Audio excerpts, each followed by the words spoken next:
More.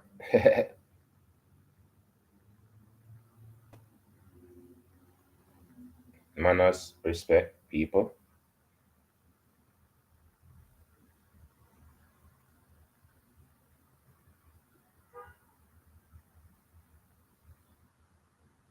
Manners, respect people.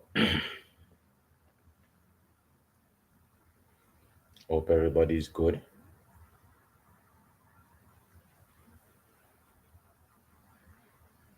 or trying to be good, at least, instead of doing bad and expect credit for doing good.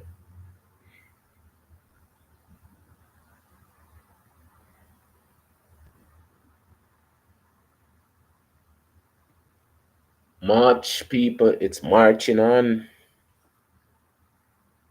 Good morning, good afternoon, have a nice day. If you have nothing good to share, you can always share a smile.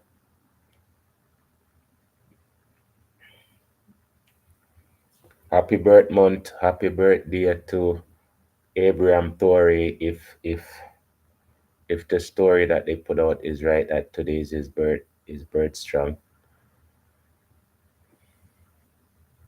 That the man there is really Mr. Yellow for you. In every sense, the way the man put together a better life in people them. And the whole continent of Africa. It's inspiring people. I tell you, sir, like I'm telling you, so much videos out there with Burkina Faso and what them are doing. Every day, one new story come out with Burkina Faso. Like from Abraham Torrey doing something, implementing something, or somebody saying something. But it's all in good faith because this man is doing a wonderful job. This man is doing an amazing job, people.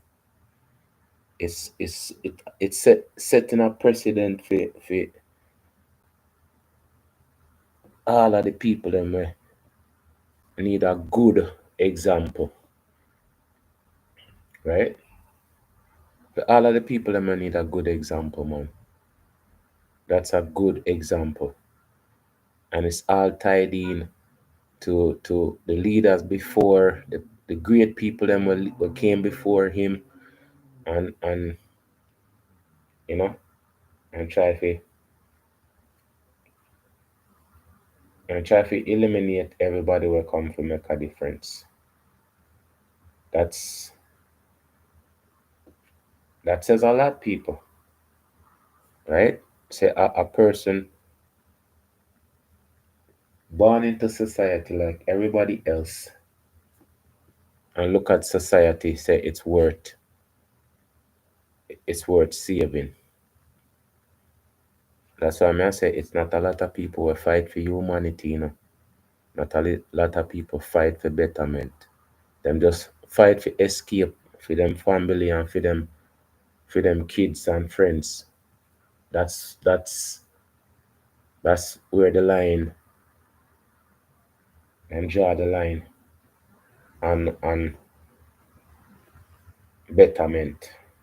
Right, which part them can eat and which part them can live. That's where them draw the line. But me say there's not supposed to be no line when it comes to humanity.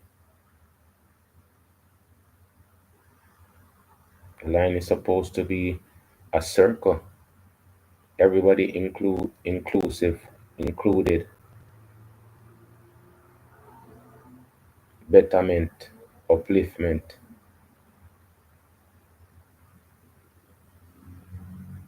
People my brother funeral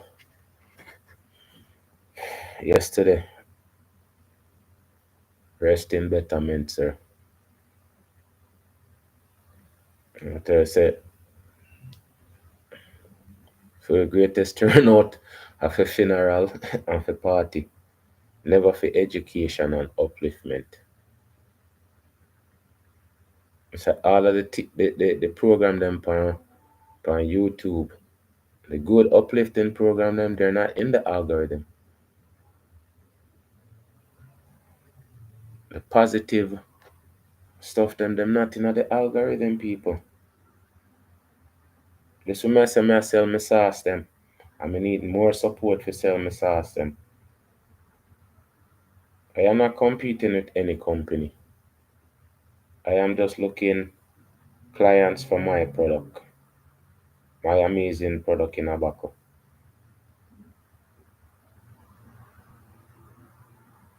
That are my always I think me that I want to me must always I do. Come on and talk about my business. Okay, people? My business and highlighting these amazing people. Good combination. Good combination, people.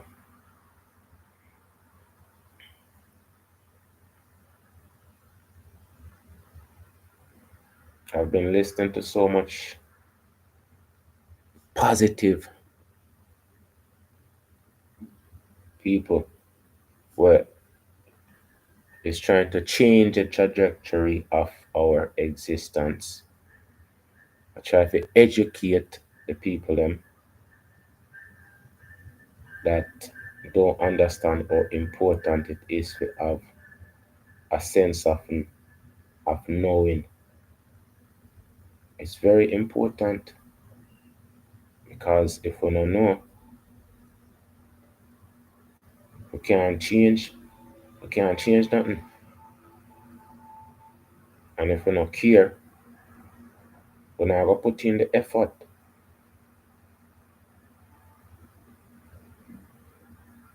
So all of these things is so important. It's so important for we know them things here. Me say me I learn as me I go along, people. Because everybody just brush over everything. No details of nothing, no highlight of nothing. Everything is just a story and then we move on to our next one.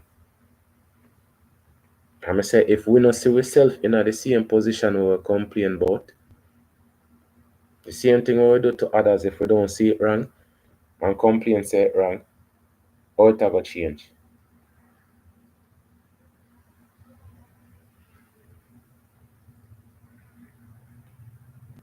Okay, so people again me same time every time I turn on my life it's an educational program, uplifting, positive, right? Growth. Enough things where you don't know before and me don't know before. It's so important to understand why we have to highlight them, right? And I say I can't highlight it enough. We need to understand where we're coming from, where we are, and where we're going. That's the only way we can change anything. So today, it said I never knew TV is big up him channel, and today my talk it's a dialogue. That's a next word that we supposed to put part away with vocabulary, dialogue, conversation, communication, reasoning. All of them things that there's so much things we can do other than what what the thing we love do, people? What's that thing we love do? Yeah, people. We never need to say it because we don't know what we love do already. Heated blank. So in my conversate with Naba, right? Naba. His name is Naba. and the Dogan secret system.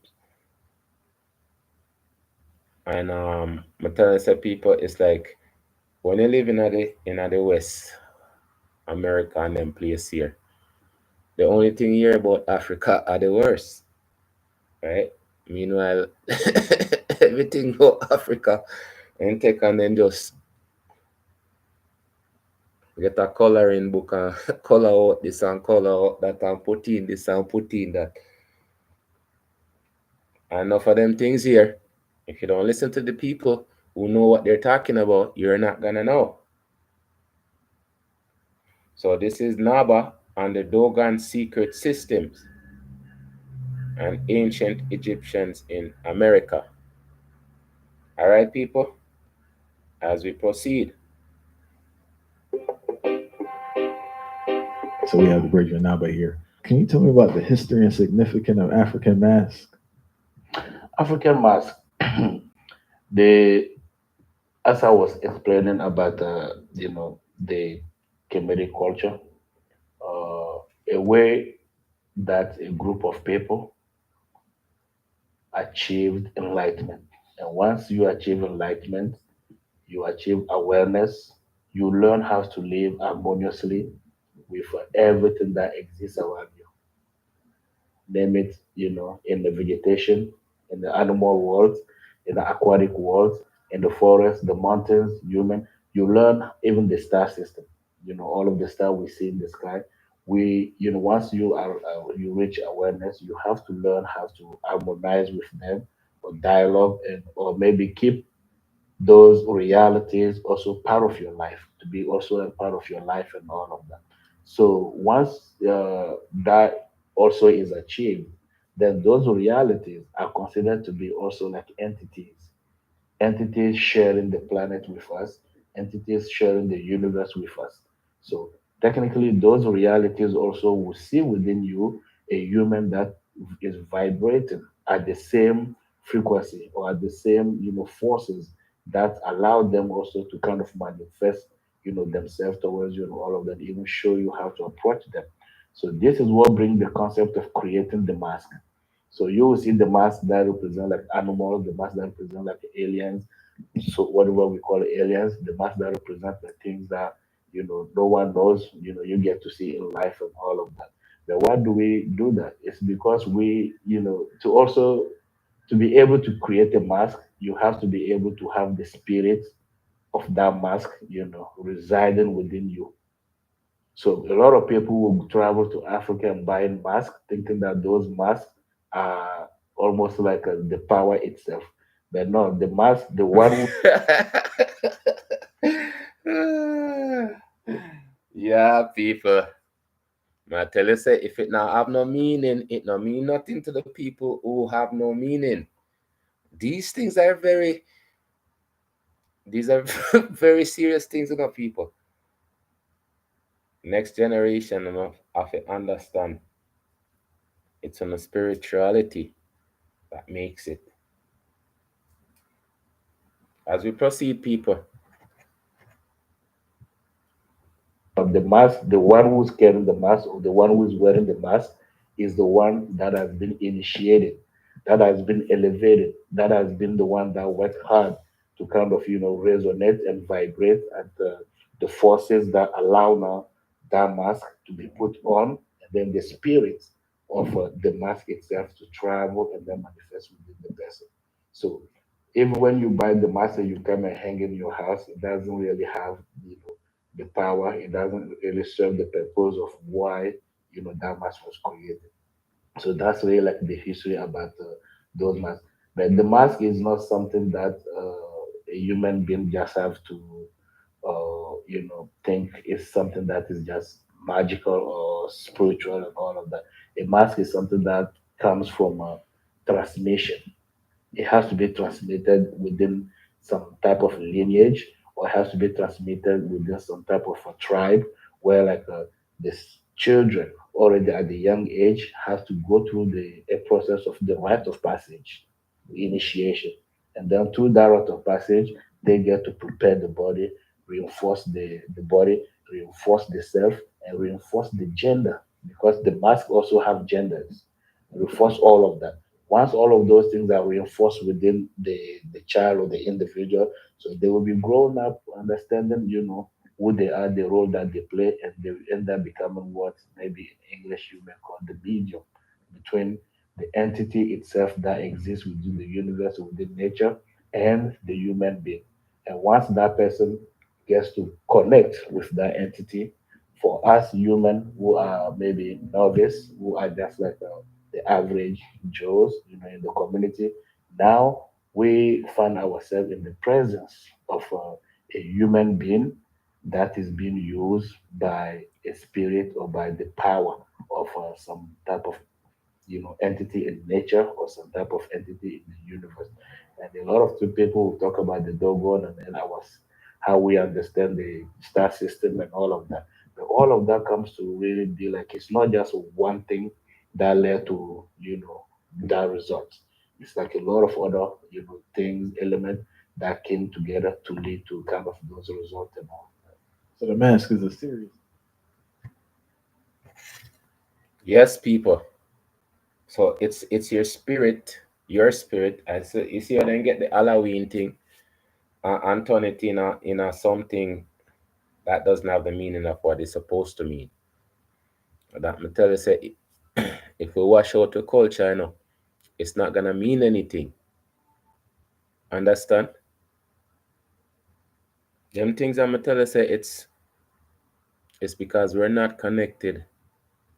We broke. Okay, the connection was broken when we were transported from where we were originally from, right?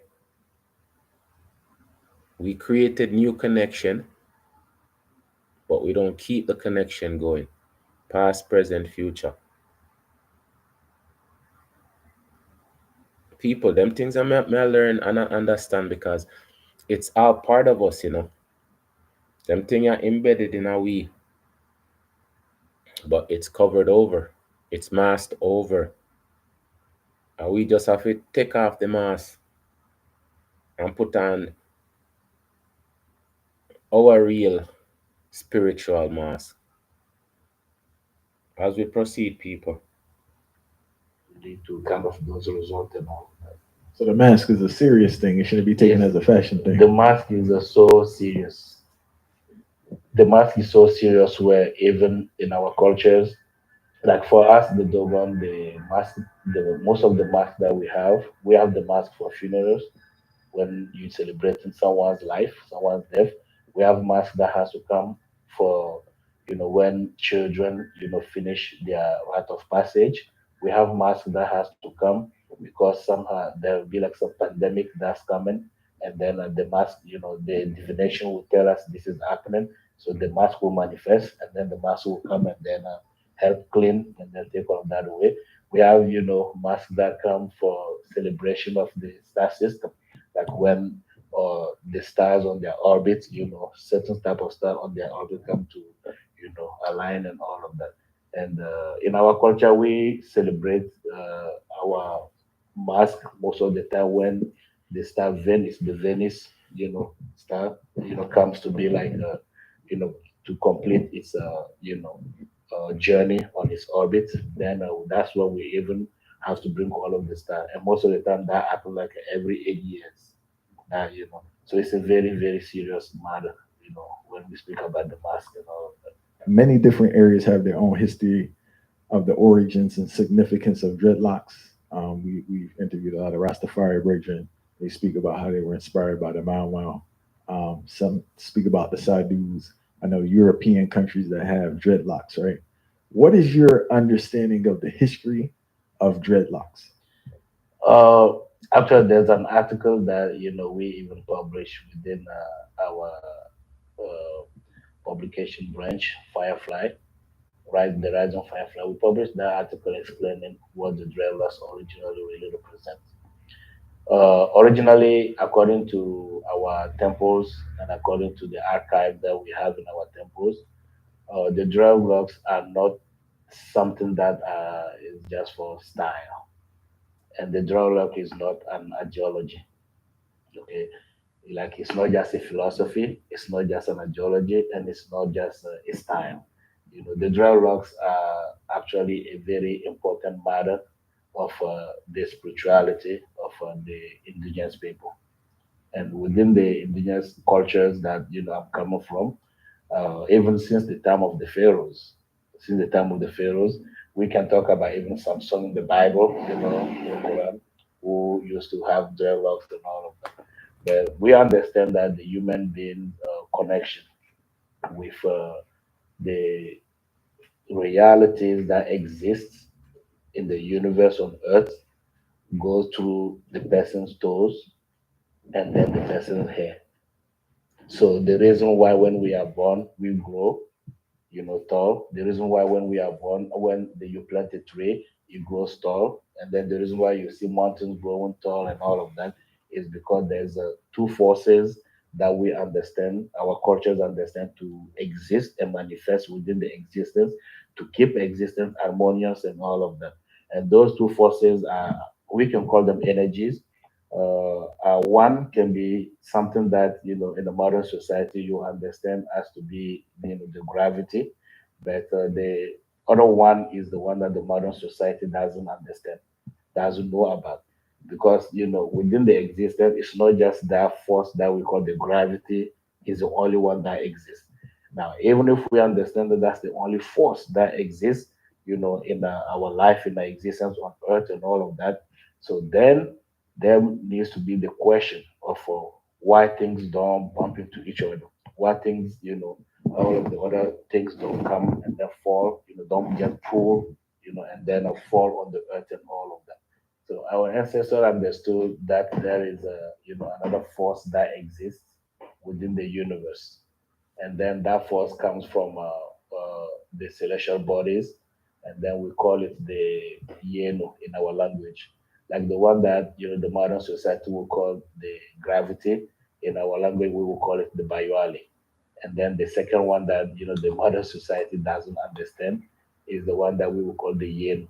And the yenu is the one that has the most of the power, and then almost like act as a dictator on in life, on earth especially.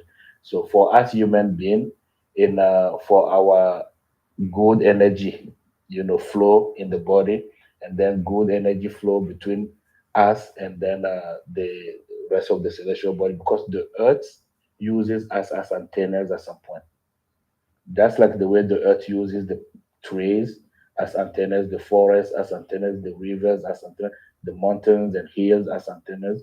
Us at the same time, human being, the earth at some point has to use us as antennas. So when the earth is using us as antennas, we need to be able to extend that, make it like we are like the perfect communication line, perfect channel that the earth has to use to communicate with the rest of the celestial bodies. So within that system, some people have to develop the aspect of living life where they keep the hair long. Well, like because the connection with the yenu, the other channel that I spoke about, that's called the yenu, is more with the hair that we wear on our head and all of that. But also when we take it all the way to the you know, to the spiritual aspect. That's just the energetic aspect, what I was explaining. Let's take it to the spiritual aspect. To the spiritual aspect, there are specific gods, specific powers in the universe, and powers in nature that, for a human being to be able to serve them, human being to be able to work with them, human being to be able to be worshiping them, you have to be a human being that don't shave. You never shave. So most of the time, the initiates or the people who are like the temple caretakers of those deities and all of the powers in nature have to live their life where from birth to their death, they don't shave any hair on their body. They keep everything like that. And this is where, like, we see, like in India, you see in India, some temples where you go and then you see a lot of people have like long dreadlocks. You go to Africa, we have the same thing. Like in Africa, we have children that are just born, they just arrive, and then we check in our system of divination. You will see that they are the return of someone who used to worship, this temple or this divinity. And because of that, we have to keep their hair long and we don't cut it until they grow old and then they choose a destiny. Once they decide to choose a destiny where they're not going to serve that divinity anymore, then they can go back and start cutting their hair. So, to our own opinion, we believe it to be something that is energetic and something that is very spiritual. And that's really like a Okay, all right. And the Rastaman them, right? And that's the thing though. The real Rastaman them, they used to be spiritual people. And that much I show you say spirituality.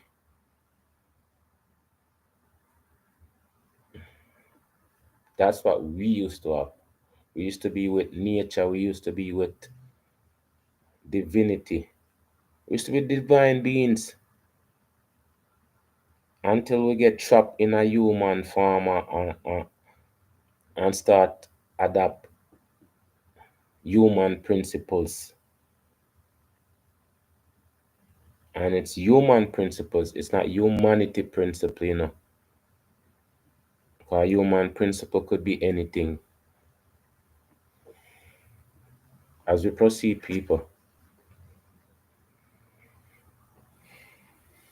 big and something that is very spiritual.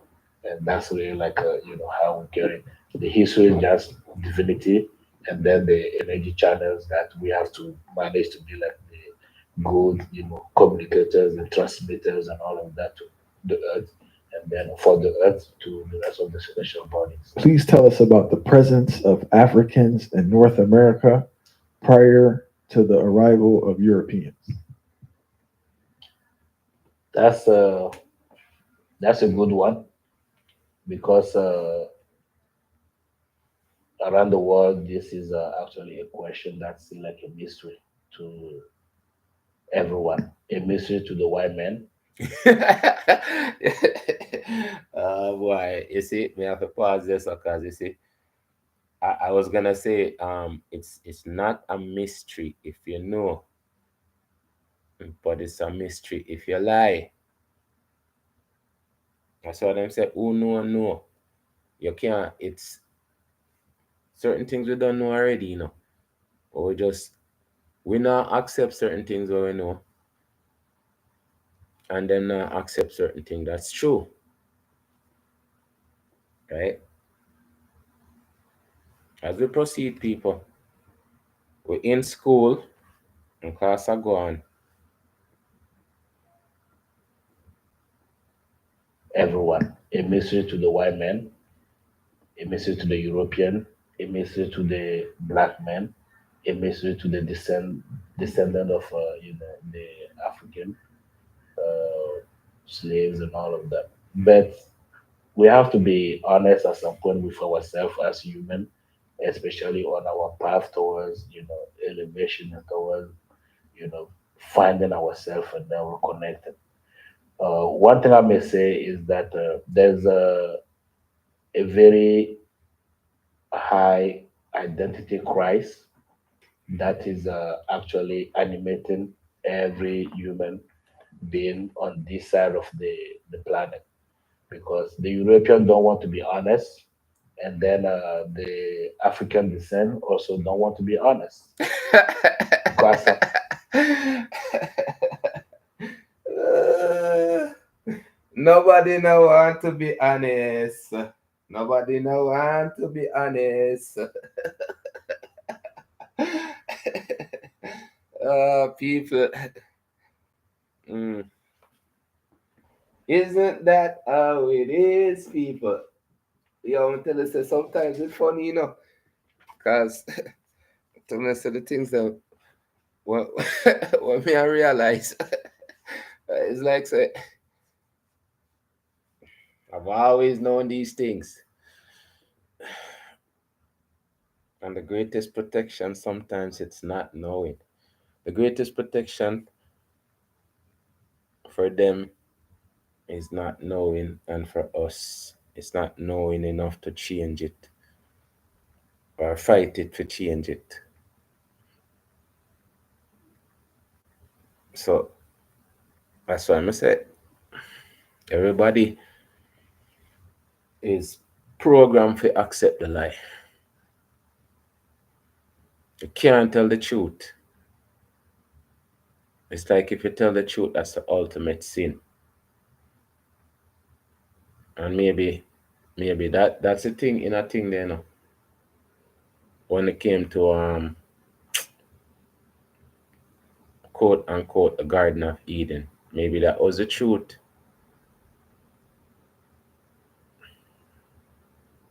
Maybe the truth broke up the Garden of Eden, you know. As we proceed, people, the truth is always the truth.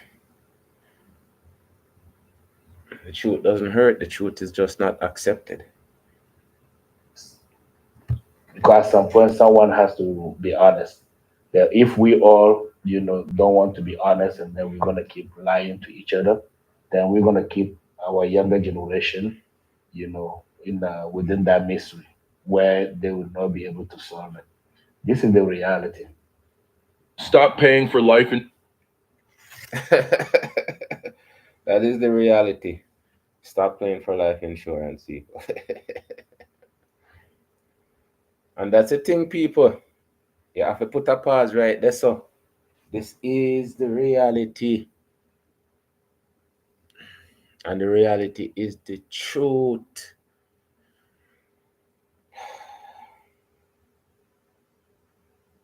Die living a lie, or die living it, or live knowing the truth. Die living a lie, or live living the truth. That's the question. Yeah, people. As we proceed, the truth is. This is the reality. The concept of Pharaoh, when we speak about Egypt, we speak about the Kemetic culture, we speak about the rise of civilization, we speak about the Africa being the cradle of humanity. This is not something that's just like a joke, you know, because right now African are not the one writing the history, and because we are not the one writing the history, those that are writing the history will write it the way they want to write it, and that's fair. That's fair.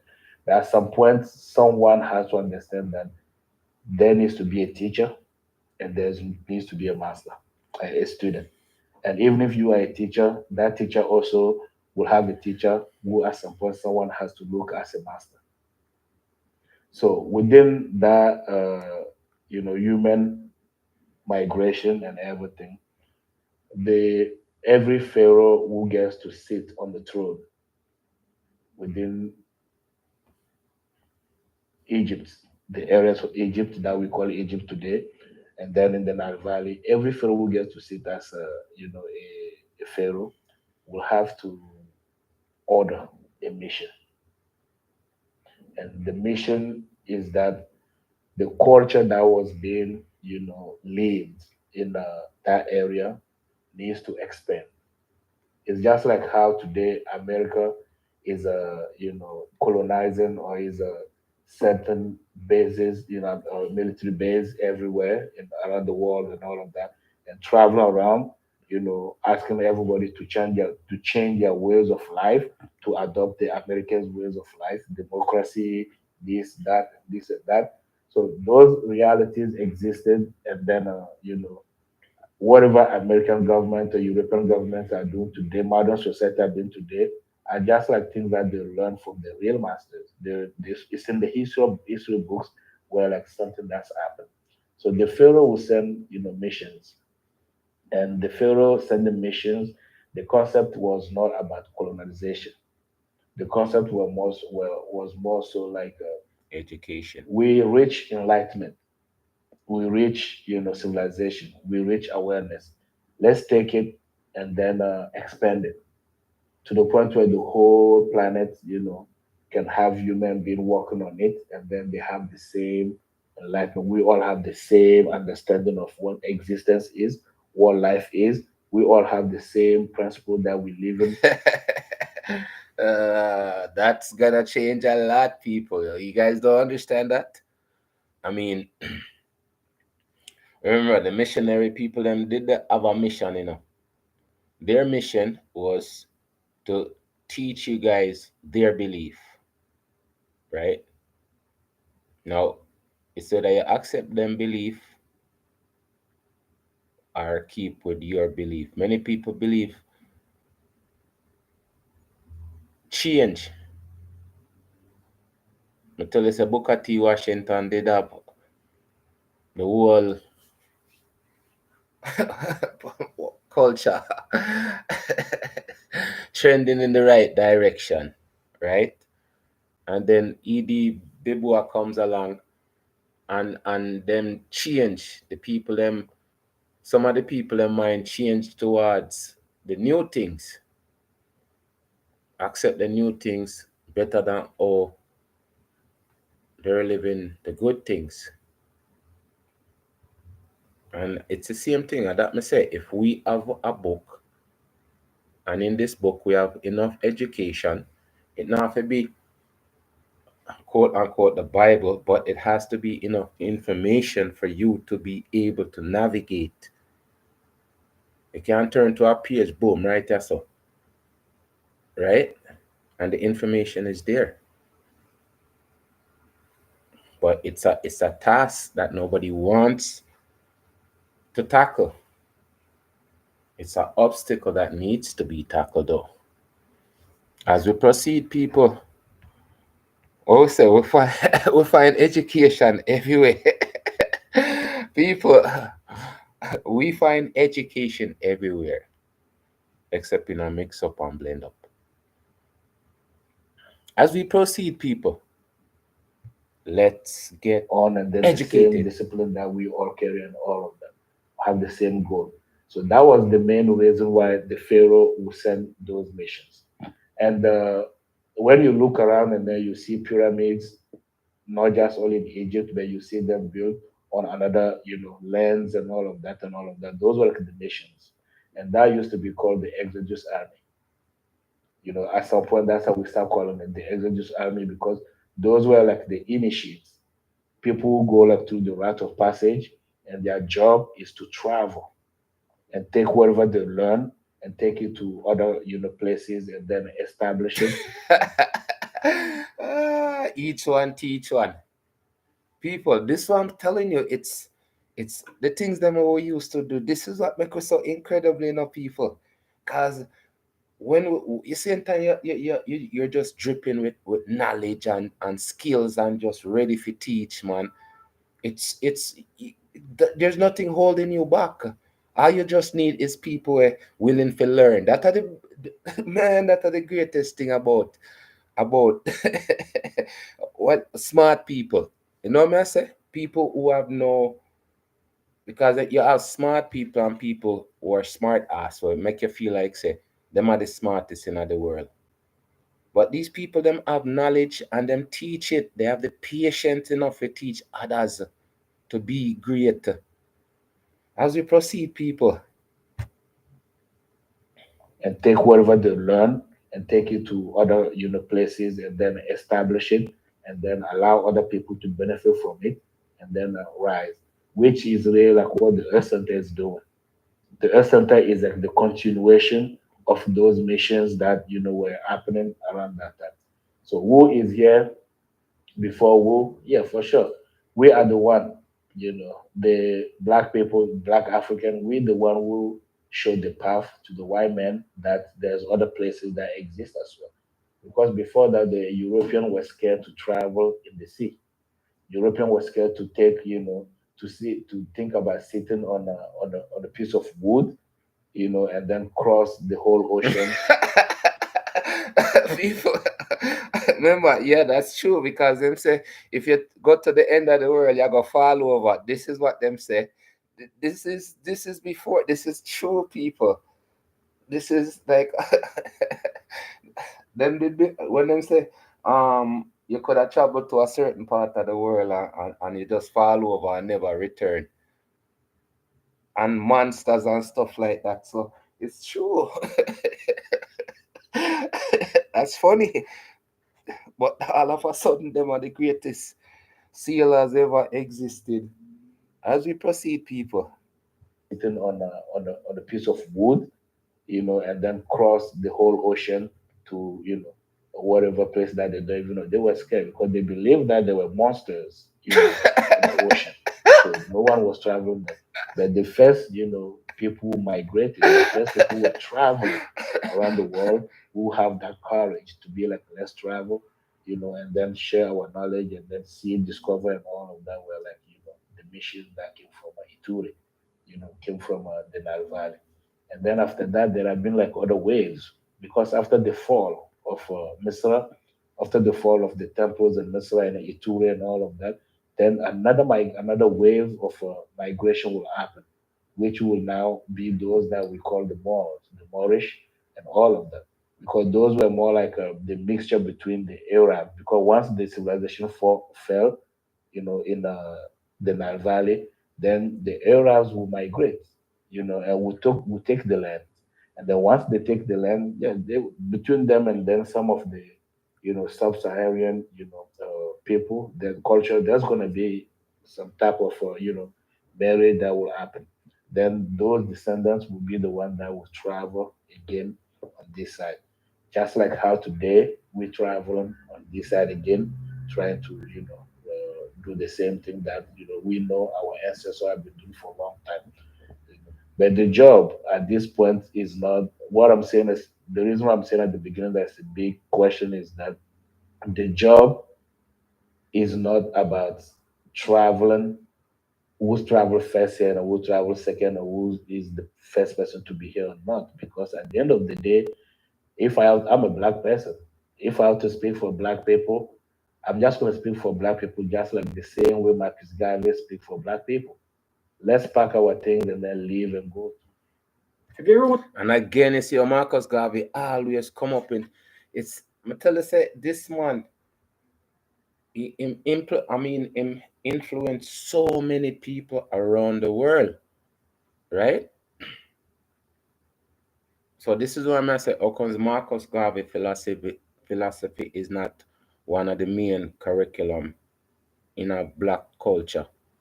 Every kid supposed to have a Marcus Garvey curriculum in a them back pocket. Them have Bible in a one pocket, one can't have Marcus Garvey teaching in the next, right? To balance out the thing if that are the case. I'm telling some people are them things I'm look upon, right? Because I say these things are so important overall for elevate us and the next generation. Because I'm telling you, the next generation, they don't understand because we don't understand enough to teach it to them, right? So them can say A, B, C, D, um, and call out two or three people from with history in the A, B, C, D.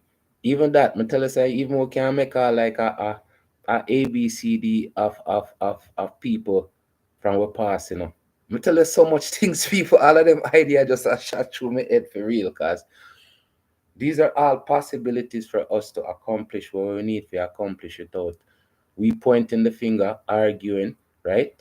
Just putting it together to benefit us like, without the fight.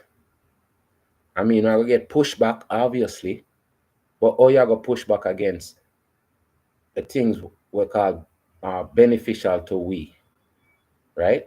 When we not push back, we not come out with no guns, bombs, and ammunition. We just come out with books, open up the pages, and say, look here. As we proceed, people, come tell you, say them people are them more educated than me, and them have a more understanding of many things, which is good because the point of view must be different. It can't just be everybody I think the same way. Let's pack our things and then leave and go to our home. Go to where we come from. Go to where we are considered as the kings. Go to where we are considered as prince. Go to where we are considered as people with awareness and knowledge, and the people with some type of understanding. But not, to live, continue living, and then fighting to reclaim a land that enslaved us, a land that even if we were the first one to come, and at some point that land now is the one that enslaving us, and then doing everything to us. That would not be, a way of doing it, because it hasn't been working. And then if people like Martin Garvey already kind of interject those ideas and put those ideas vision there, that's really like what's left to do in this situation that we all find ourselves in. But who came here first? The black people discovered America. We discovered these all of these lands that you will see around the world. And when it was discovered, there's always a symbol that will be, printed on that land to know that, to make sure that it's known that black people are here, or we were the first one to come here. And then when you will travel around America, we know places. We travel around America, we go to places. I don't like traveling America and staying in hotels and then being in big cities and all of that. I like being in nature. I like being in the places where it's kind of natural. No one wants to go. So you go to those places, you will see signs that show that oh, this is really coming from the authority of Kemet. This is coming from the authority of Africa. This is coming from the authority of the kings in Casablanca. We travel, we see all of those things. What are some of the signs? So I mean, it has to be natural. It has to be initiating, because there's a, let's take for instance the pyramids, which is like the biggest thing that everybody still question, like how all of that were built, and how the indigenous people were able to build this kind of things with limited technology and all of that. No, these people were more advanced than us today. Today, our concept of development and technology is just like killing ourselves and destroying ourselves. People, it's so true. With it smarter. With brain was with technology. Me said the man sure. Oh my gosh. We keep on saying we were smarter then than we are now, because now it's a competition against each other with the brand. We're branded now. So the only thing we competition is who can buy the most expensive brand. That's the competition, not brain. This is why them say brain over brand. But then when they say brand, it was muscles. Now that it's really brand. People, past, present, and future. It not change, My goodness, people. As we proceed. Ourselves and all of that. But they weren't doing that. They were more elevated. They were more elevated, than anything they created or they did was, to also work with their own elevation. So when you look at the pyramid like down in South America, because South America is just like right, at the same level as Africa, right? So when you put the two together, you will see that it was just like one land. And even you look at the vegetation, you look at the part that are desertic, the part that are like a green, the part that have water and all of the rivers. When you put them together, you will see that okay, it's a one same thing, right? So the travel will go through there. Okay. Once they arrive there, those are the first land where the first places where they landed. Okay, so they landed firstly in South America before even coming to the Northern America. Okay, because there's no way, naturally, there's no way for you and I, black people, our ancestors, to travel from for the first time to travel from a place like that, like Africa, to get here and then just go to Chicago or just go to Toronto. It's too cold. So they have to follow the climate at the same time. And then as they adjust, to the reality and the climate and the weather, then yeah, they keep moving. They keep moving and all of that up until they reach all of the other places that they were able to reach. The symbols are so simple. You can even look on my ring. I'm wearing whatever I'm wearing. Those are like a simple symbol, but this is just a very small, right?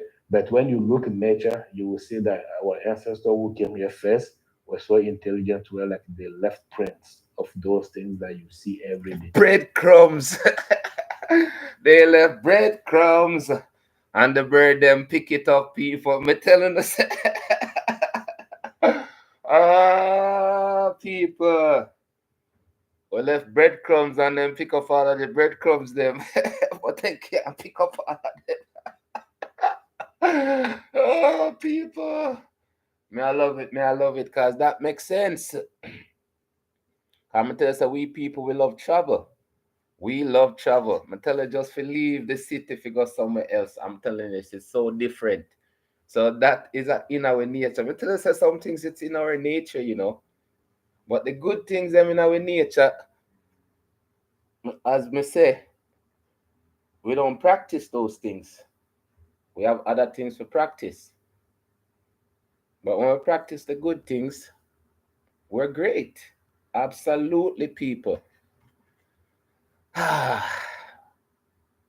sounds more like it, people. As we proceed, come tell you say, water is a dangerous thing, you know. Water can make it way if you cut anything, and trust me, if that's the case, that makes sense, right? Water cut to you and separate. As we proceed, people, we in a school class I go on. But you just don't pay attention. A lot of people don't pay attention. Why? Because we are too much in the books. We want to fight for who's well, our ancestor came here first, but yet we don't have time to go in nature and discover that and research and find what proves that our ancestors were here first. But instead, we want to be in the books and then try to prove, something. Someone wrote this and someone did this because someone wrote this. That means that this. No, we have to go in nature because there's some things in nature that are real. Like there's no way for me to be sitting down here trying to prove another human being that the pyramids were built by black people in Africa. Yep, it doesn't make no sense trying to prove to a person who doesn't believe the truth. We said that from the beginning, you know. They're not gonna believe the truth, and we not believe the truth ourselves, right? We not believe our greatness, and them not believe, right? Say the greatness that was done by us. And if they do believe, I'm gonna say them pick up the breadcrumbs, them, right? But I say it's in nature, it's natural. We are just naturally who we are. All of them things are even today, present day, you know. We are the most watched people on this planet. We are the most watched people on this planet. Oh boy. As we proceed. Prove another human being that the pyramids were built by black people in Africa. There's no way. They can break the nose, they can do whatever they want to do, change the color, change the history, and all of that. There's no way because the pyramid is something you cannot move. If there was a way that those pyramids can be moved, I'm sure the, Western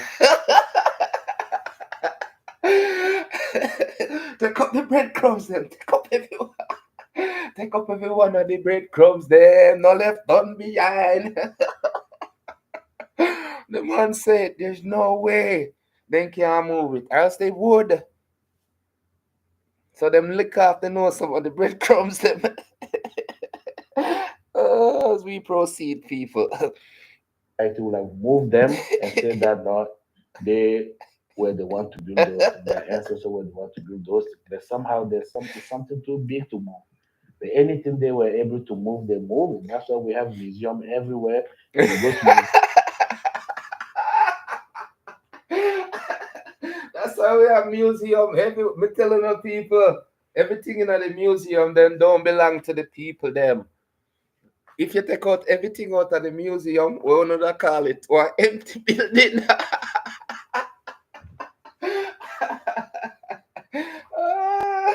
We're telling this to people. Me, I love them things because them things that it's so real. These things are so.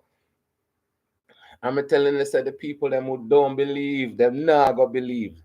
They're not gonna believe it. Our people don't believe it. I say anytime we get in at the war for $150, $1.50. $1. We don't believe how great we is, people. That is the proof right there. So, absolutely, as we proceed. They were able to move, they move. And that's why we have museum everywhere. And you go to museum, you see even our ancestors' body laying in the museum and all of that. You see, things, our divinities that they stole, everything in the museum. That's because they can move those stuff. So why would I spend time trying to prove someone that African or African, ancestors are the one who built the pyramid? Drop the mic. People, people, come on now. Share, like, and subscribe. Because past, present, and future is amazing. Me say, it doesn't matter what a person say about you. Once you know the truth, once you know the truth, I'm going to say you're great. Absolutely, you're great. You don't get the opportunity to be great. So you have to make the opportunity. You have to make the opportunity. But it still not stop with people. Man just a spit out the facts, them they just a roll out. It just a, yo, people, it sounds so good. It sounds so good, people. And this one of say sound good. Because this is the truth. This is the absolute truth of who we are or we not embrace.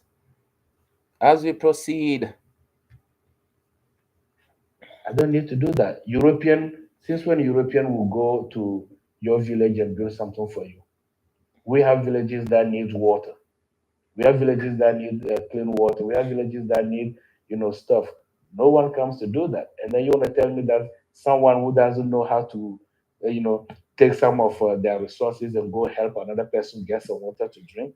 You want to tell me that their ancestors have the capacity and the ability to go and then build pyramids on our land? No.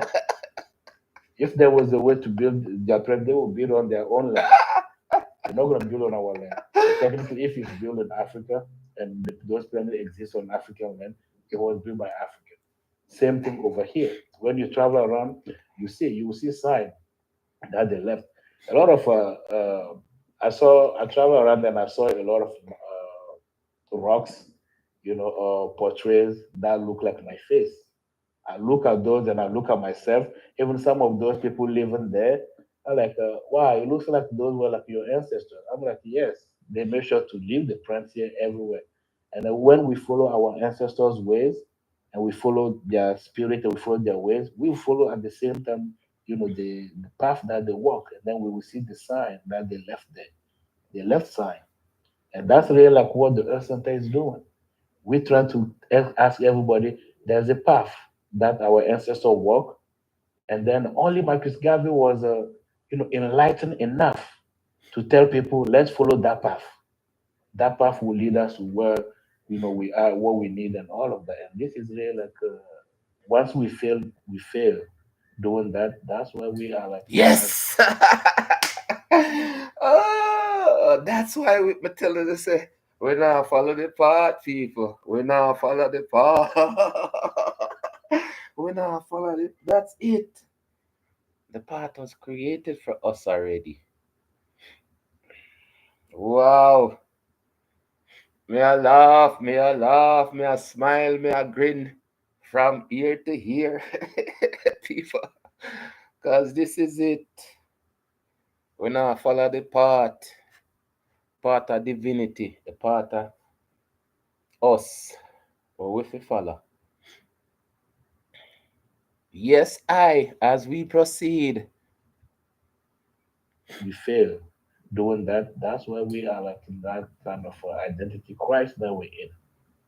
You know, because there are paths. Everything is in America. In Chicago, I can travel in Chicago. I live in Chicago. I can travel in Chicago and show you this plant here, this rock here, this here. This means that this our ancestors were here before. Simple. I was in Arkansas. Oh, I love that place. I was in Arkansas and then I saw a few things over there and I'm like, our ancestors were here and they were there because a lot of tools. Today, even today, for us to be using tools and then we use a lot of tools that we don't understand where they're coming from. And we want to even give the credit to the European. European didn't even know how to wash clothes. They didn't even know how to wash. They didn't even know the concept of soap. Our ancestors were the one to come and show them the concept of soap, the concept of perfume. They didn't even know that. Chew, chew, chew, chew. Chew, chew, people. Chew, chew, chew, chew. Cause them did have this style, so them not be it for a month. The longer them not be it. Me no know them did have something, but the beating thing.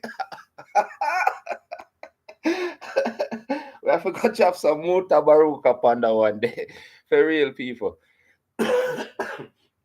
For true. I tell you say how educated and fully skilled we is. And I tell you say once them come in with the pattern now, once them come in with the pattern and them can get the pattern, them can control everything, right?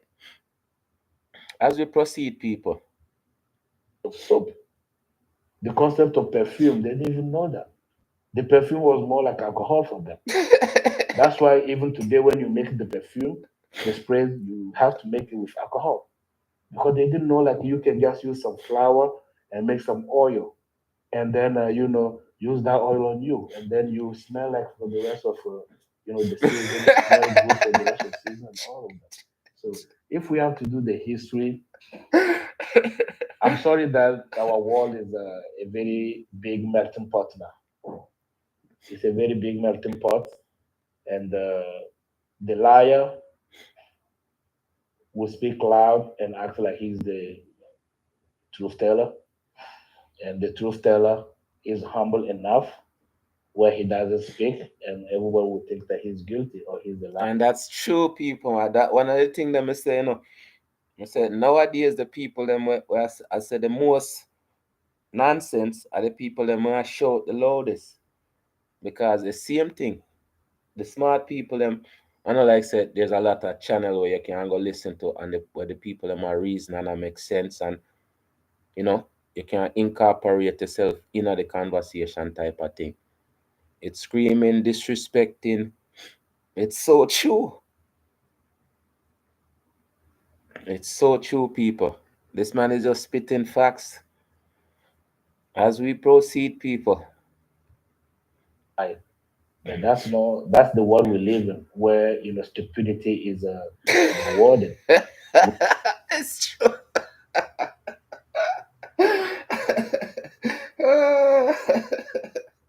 Stupidity is rewarded. Not gonna write that down right now, people. That's the type of world we're living in. Stupidity is rewarded. Hashtag. Stupidity is.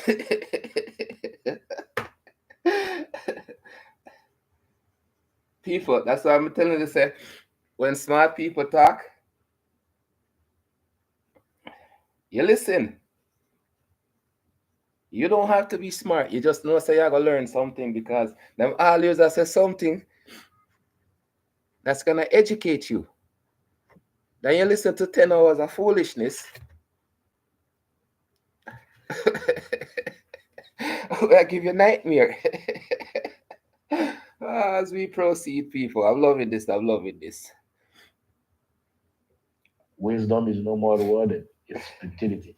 Once you act, with stupidity, then you get rewarded, and then that's how we live now. So that's why at this point, what are we going to leave for our descendants? The same. See exactly what I'm talking about. So just me if you come on for an hour or two, highlight them people and get inspired by these people and them things. It's trust me, it's I'm telling you say it really feel amazing enough people. Actually don't know. Because when you listen to these people life story and see what they got through, it's not like you got one movie and you then people take all 10 months or 3, 5 years to make a movie. And you go there and you ball to this a movie, yeah. And I laugh to this a movie, and this a movie.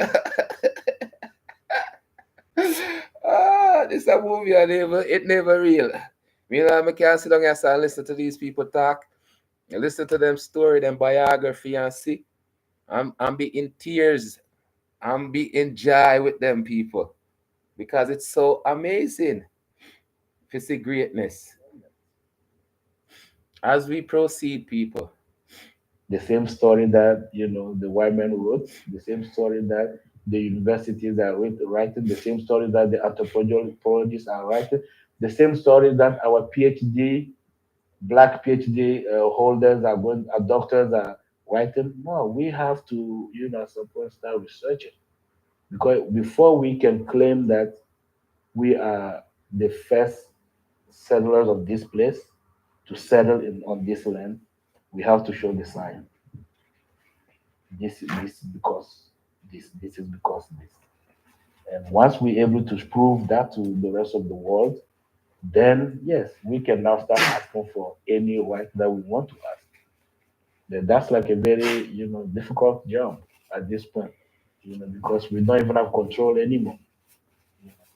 The European took everything. He made sure to put all of that, all of the prints, all of the sign in place, and hide whatever needs to be hidden.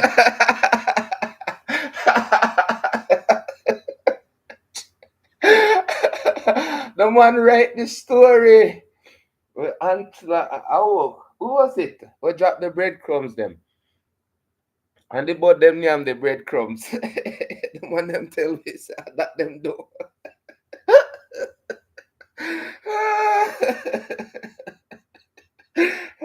As we proceed, people. Welcome to Saturday class, where class is nice. And we're not a comedian to the people. Just the truth. Just the truth. As we proceed. Hiding. And then, yeah, they claim that they won it. What can we do? Nothing. I want to talk about the history of the Dogons and how they have been able to preserve their mystery system. Thank you. Uh, with the honor that I have for all of my ancestors, I have to admit that they were great, because once I traveled in America or other places I traveled to, and I saw how the modern waves came and destroyed everything, to the point where not just the history, they destroy to even just destroy any identity that indigenous people can hold. It's happening in Africa nowadays. As of now, even it's still happening. But it's not like it's just started. It's been going. When we talk about the fall of Misra, the fall of the civilization in the Nile Valley, it's not something that just happened like 1 year. It's something that took like about 3,000 years. Every time there's like invasion happen, attempts of invasions happen. Up until at some point, you get someone from inside, and then yeah, you get it done. So same thing happened to a lot of cultures, a lot of indigenous places, a tribe that existed. Where like it takes time, takes time, and at some point, all of them will be wiped out and then destroyed. Okay, and this is why I say people it's so important for we keep these things in the forefront because them will take time and I erase. So we have to take time, I keep it in space. That's why I'm saying me just for some weird me no know. I'm not saying it's no weird reason, but it's just like my calling to be in this spot where I highlight them things here. And I feel so nice doing it, people. I'm telling you, I can't get over the fact say just listening to these things, it's so amazing because these people are. You hear what I'm saying? I'm have to admit that these people were great before us, and that me definitely 110,000% agree with. There were greats before me, and there's gonna be greats after me. But we can't just say it. We have to work towards it. Be unlimited. We are. We are. As we proceed, AI, we're there, I know AI. That's right. And the Native American here, the thing that happened to the Native American over here is something that if that has to be something that will have happened to our culture or our tribe in Africa, I think the whole world will be left with nothing than just the story that the white man will tell us, the story that the European will tell us. If I have a, if my father is alive, and then my grandfather also is alive, and then I need to know about something that happened before my father was born, I'm not going to ask it to my father. I'm going to go ask my grandfather. And the modern system and modern education knows that. For us to call this the modern system is because there are systems that have been old and this is new. And the new is having a problem for the fact that if the ancient still exists, the new would not be validated, will not have the validation. So, but for the old, for the new to exist and then completely control everything, it has to, cut off the old. It has to wipe out the old. How did our ancestors avoid that? We avoided that by being able to adopt a new system. Before, we used to have big, gigantic temples built. We built big gnomes, we built big, temples to big structures to prove how elevated, how aware our people, are, how, we reach elevation, enlightenment. We used to build those things. You can talk about the pyramid. You can talk about a lot of other things that exist. We even have pyramids that are not visible. That's what people don't understand. At the same time, we have people focusing trying to understand the visible pyramid that we see. There are pyramids that Yes, there's pyramid underground. Not pyramid underground. Because you see them people, they don't start digging up. This is why they give them big name. Archaeologists. What they call them? Bone robbers.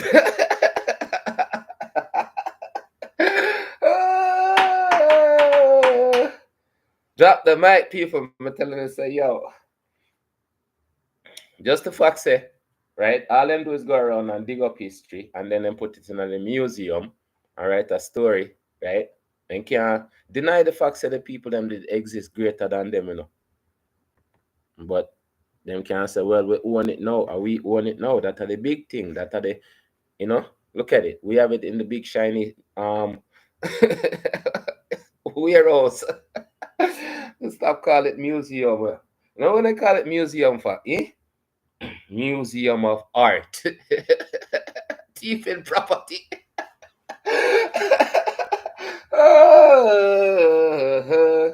Yes, yes. Me know some probably are gonna get shadow banned for them.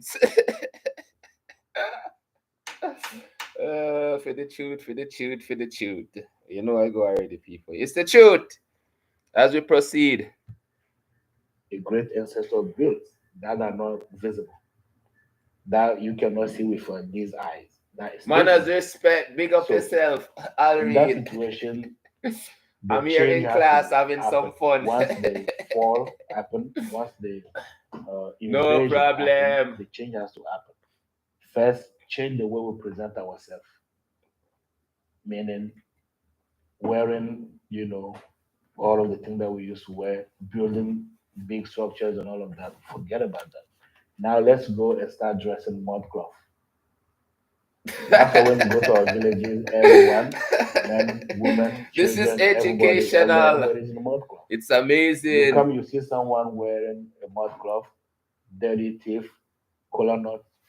Are you an online? This is our story. I'm tell you, so we don't get it popularized enough. And it's so beautiful, people. Me are telling us, say, yo, adventures, we have romance, we have, man, we have it.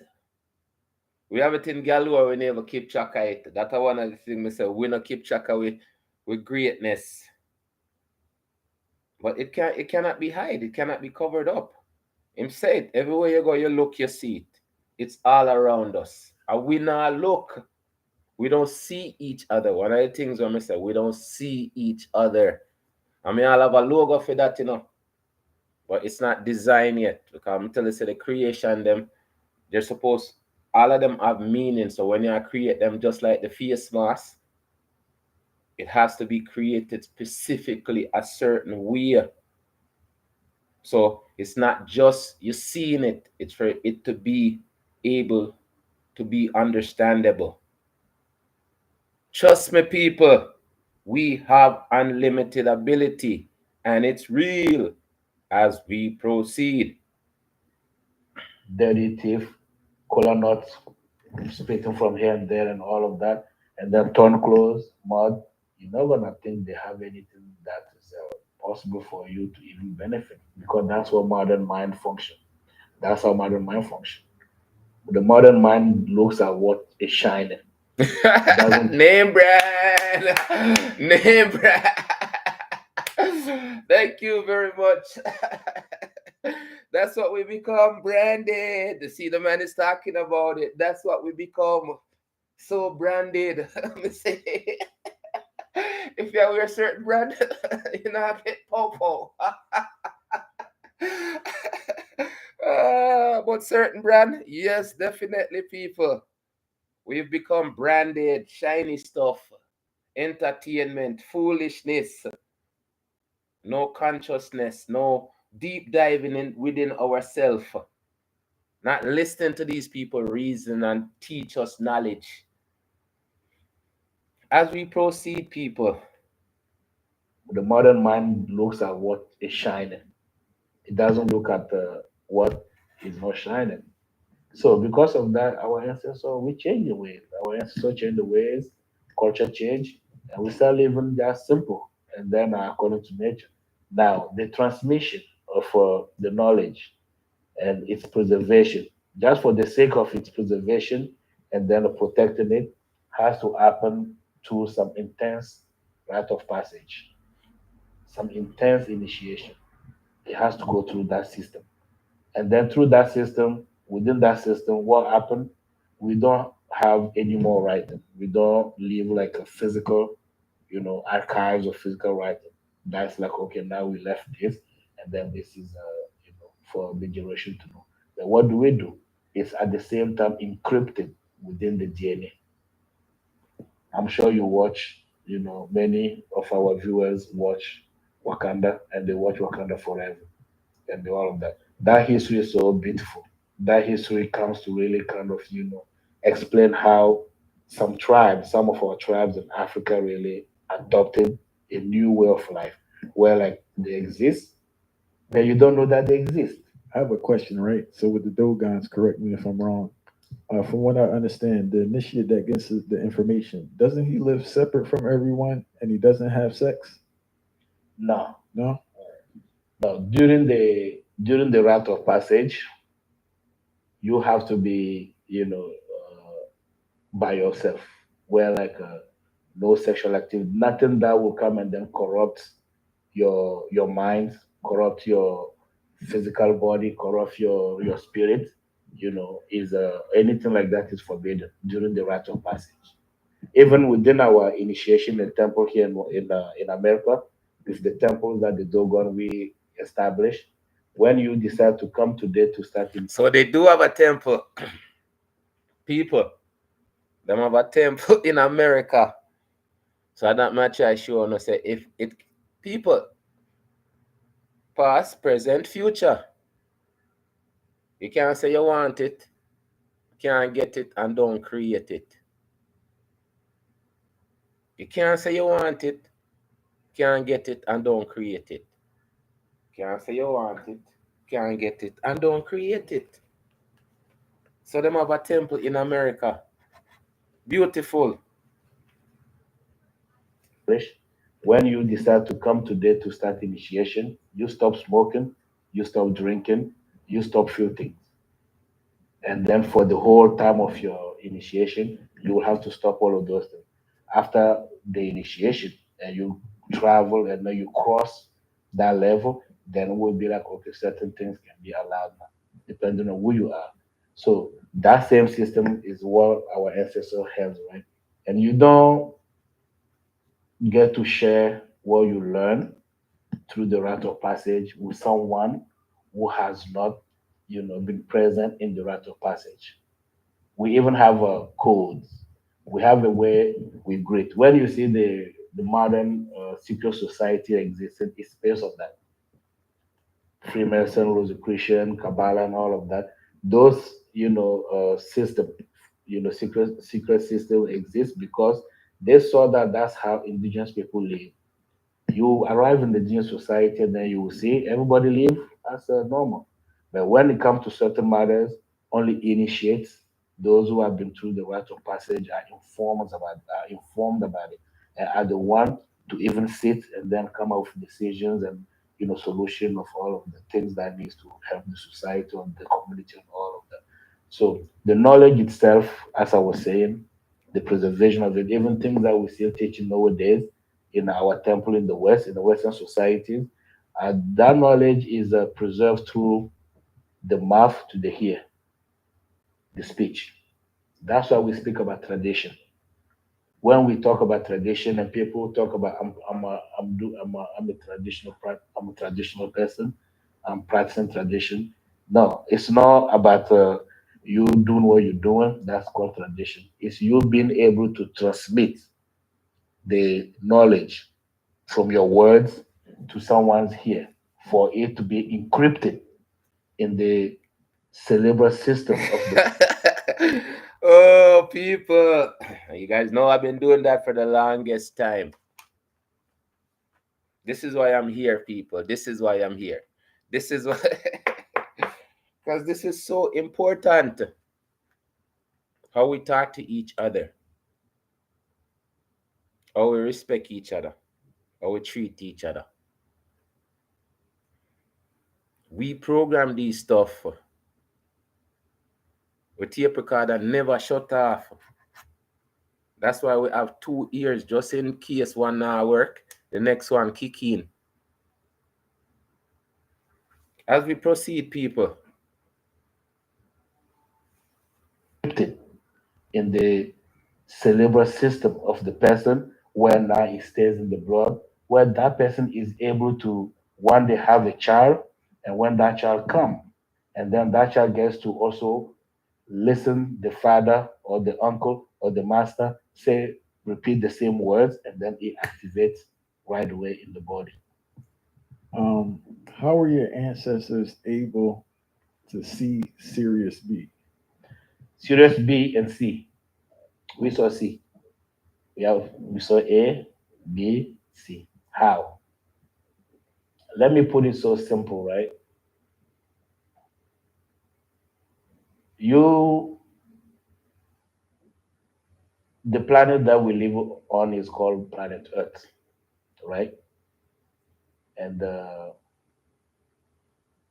when we look up, we see all of the other star systems that we see. At some point, our ancestors, in their small wisdom, thought about what's all of these? Is there a way to reach these? And this is not just like a one generation thing.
And that's bro, yo, you hear what the man says? We have a memory where we tape record everything.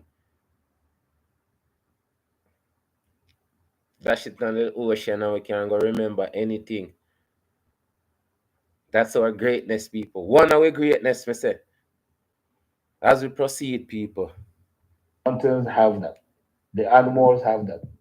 So those memories, the reason why your dog will remember you is not because you feed it. The reason why your dog remember you is because within the cerebral system of your dog knows is connected to your own, and then its brain is connected to your brain. It knows only you, it knows only the speech you give. You're the only one to give the command to your dog for your dog to listen. I cannot give command to your dog and your dog will listen because you and your dog, your cerebral system are already connected, and then that's like a channel that happen to the point where I can look at the way your dog behave and know the kind of person you are, understand you, how you think, how you are, and all of that. It's true. So with the People, earth, that is so it is so true, people. I seen that. You can look on the dog and look on the person. And trust me. It's I'm telling you, there's a connection to everything. That's why I'm telling you, same time when I plant, I'm connected to plant. It's like there's so much to us people who wanna pay attention to me, I tell you. As we proceed, people. so with the earth has that too within its composition where we use a science. I know that's really what you're waiting for.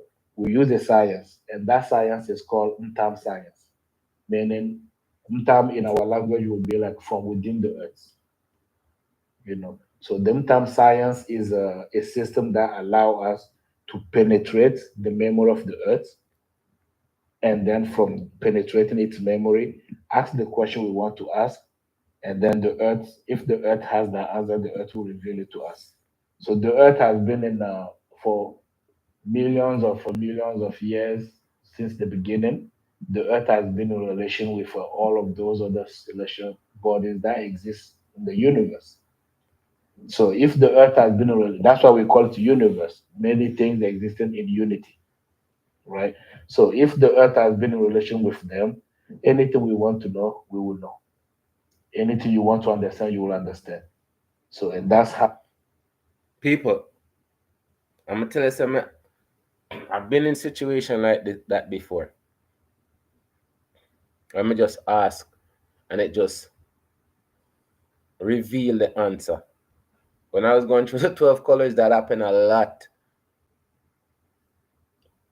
Because one of the thing is, you don't ask questions that you know the answer to. You have to ask questions or you don't know the answer to. Because it doesn't make sense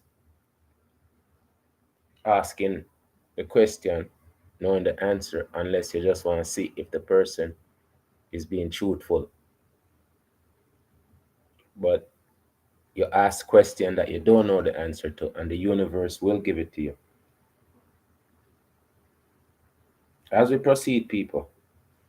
So and that's how through that science that we call the term science, that's how we were able to our ancestors were able to connect with you know some other channels, and then those channels open, those gates open, and then we're able to manifest and then penetrate, understand the mystery of those gates as well.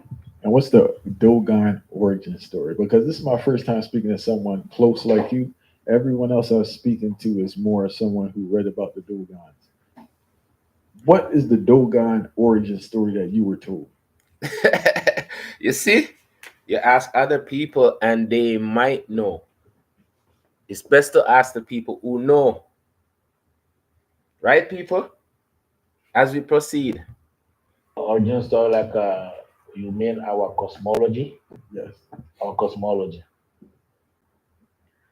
According to the Dogon and our elders, a lot of people think that we are aliens, and then aliens taught us, and then we are coming from the star system, right? Like our ancestors came from star system.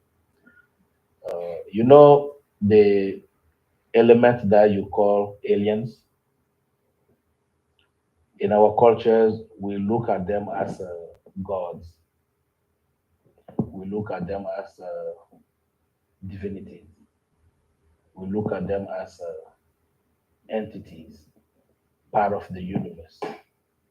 Entities, part of the universe that have a way of manifesting themselves in our reality, which is a 3D reality. We are like in three-dimensional reality. They can only, we can only live in this. But for us to be able to manifest ourselves in another D that's like 4D, above 3D, to go like 4th D, we have to be able to elevate at some point, go through a lot of change, a lot of mutation to be able to do that. So, Mr. Caterpillar, you have to become a butterfly before you can spread your wings and touch the sky. People, I'm telling you, the elevation thing, we're stuck in this loop. That's what it is. We're stuck in the loop, people. As we proceed, so when people sit down and say they meditate and then they say they resonate and all of that, you're still in the 3D dimension. You're not going anywhere. Even with everything that you resonate with and all of that, you're still in the 3D dimension reality.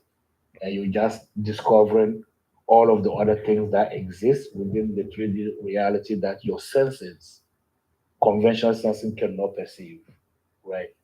So our story is this: from one entity, from one manifestation, uh, our ancestors were able to encounter a manifestation of a being that we don't know about, that we never met. But we noticed that that being, every we noticed that something at some point happened with our crops, with our lands, with our waters at certain time a year, every year. It has to happen then.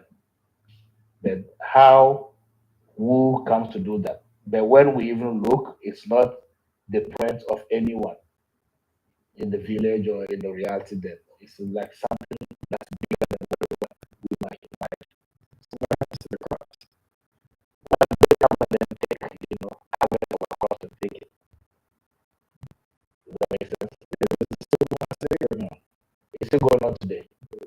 But today with the with them perfecting themselves and us also, in our culture perfecting ourselves, we have a way that we communicate. We don't even wait for them to come and ask for it anymore. We don't wait for them to come and then ask for you. Just like that's why we have ceremonies. That's why we have mass. That's why every year or every season, every period, we have some mass that come out with ceremonies and then we present them the graves. We present the head as offering, we take it and we ask for what we want. Are the masks supposed to represent the faces of the deities they saw, or is this a mask just a mask? Now, it's supposed to represent the faces or the manifestation of the entities or the deities that we saw. That's what the mask is supposed to represent. Some of those masks. So technically, it's just like an exchange. It's like an embassy. The way you might be in Russia and then you want to go to the American embassy if the American embassy is there. Then once you enter the American embassy in Russia, everything you need that your country to do for you or your government to do for you will be done over there, right? So it's the same way. At some point, embassies have to be created all around. All around what we see like our tribe is, embassies have to be created.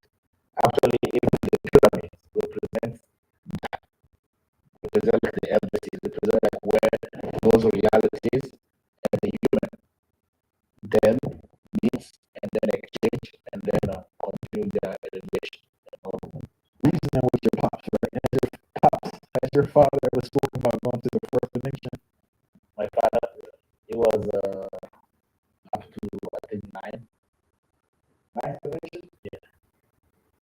on up there? Like, I'm just saying, like, when has he ever explained his experiences when he went to another dimension or no? Yes, it does explain. So what did he say?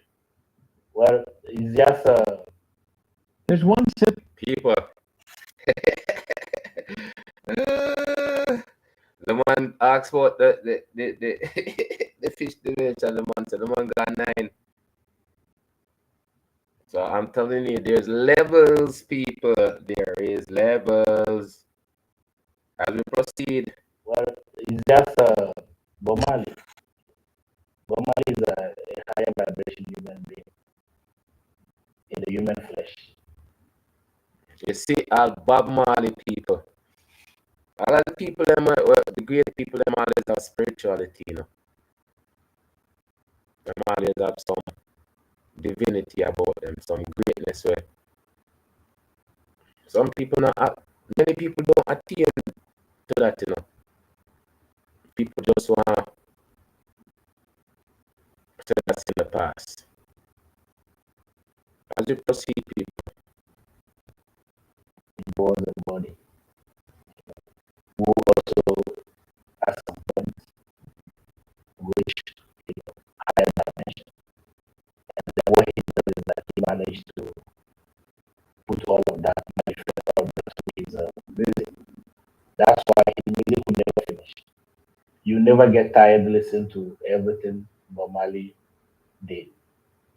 Okay. For my father, everything that he learned, everything that he achieved, he put it within what we are even teaching today in the Earth Center. He manifested it and then put it within.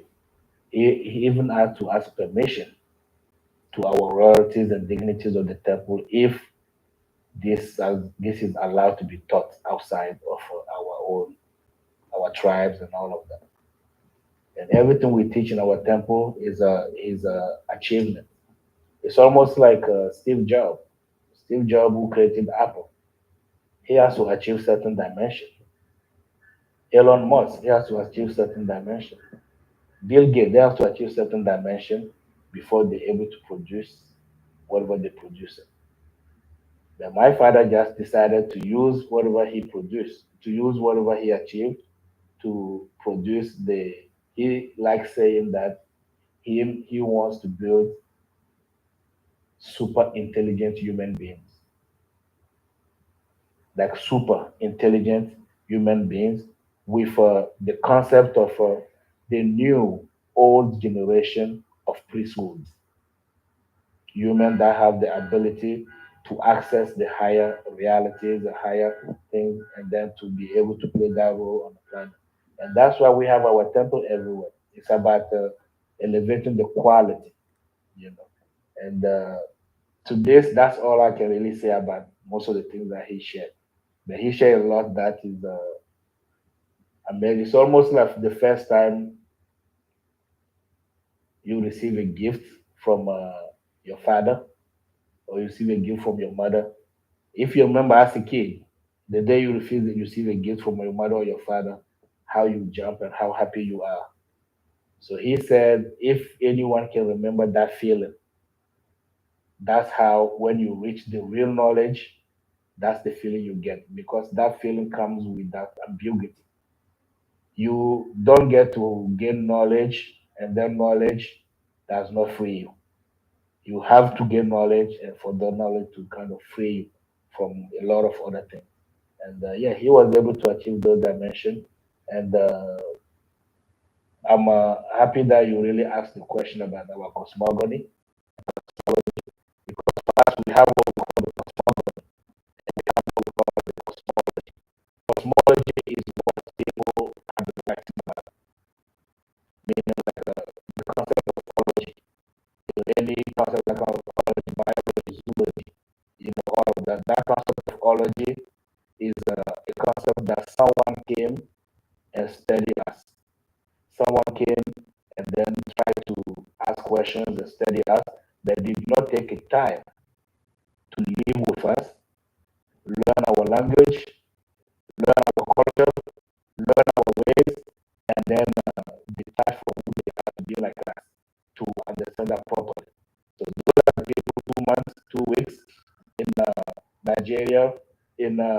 Ghana, in Benin, in But they're not there to study them, just there to write a book.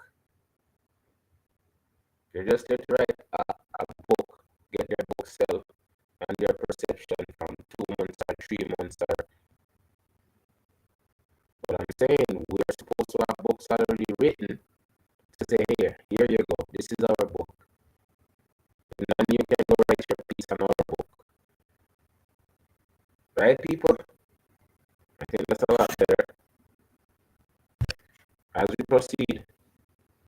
Nigeria, in Ghana, in Benin, in Togo, in Kenya, in South Africa, who come back and say they are priests, they are healers, they are this, they are writers, they are this, they are that. And we have problem with that. We have problem that you have to study with us. You don't come to really live with us to know us. You come to ask few questions. Don't take that and go back and write as if you know us. You know? So that's what there's a difference between the cosmology, and that's the cosmology. They're trying to tell you about us, about what they know about us, what they study about us. But What they think, they don't think they know. Exactly.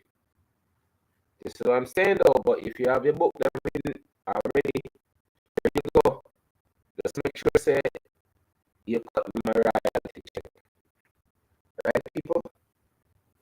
I had this conversation before, trust me. As we proceed. And you don't come to, I'm not gonna come in your house and you just open, your wherever you keep your weapons. You're not gonna show me that. Are you? First day I come in your house. Oh, I show you around. This is the bathroom. This is the kitchen. Oh, this is your room where you're gonna sleep. Oh, let me show you something. This is where I keep all of my guns. You're not gonna show me that. And the same way, we intelligent people. Even though we dress in mud, we dress, torn clothes. We intelligent people. Even the way we live, our ancestors always say it's a choice. We choose to live that way. We didn't choose. It's not like a way, a curse to live that way. It's a choice, which allow us to preserve our. It's a choice. So to preserve your culture, it's a choice. You choose either to have respect or not to respect your culture, to have respect. So many times them say, I'm a Jamaican. And that's it. It's not it's not like I'm a culture Jamaican. And once everybody here Jamaican, then it's like, okay, everybody is the same. As we proceed, people. Ourselves and preserve whatever we produce, so that the posterity will benefit from it at some point. You know. So there's now the cosmogony. The cosmogony is the story that if you come into my initiation, you decide to take the rite of passage. That's the one that we will tell you. That we don't get to speak about it if you are not in the process of rite of passage. You have to be someone who also is initiated, is learning, because there's a difference between learning and studying. And those who come to study are the one who come and then write about us. And Uh, see, people, there's even a difference between learning and studying. And I am learning. What am I say? We in a school.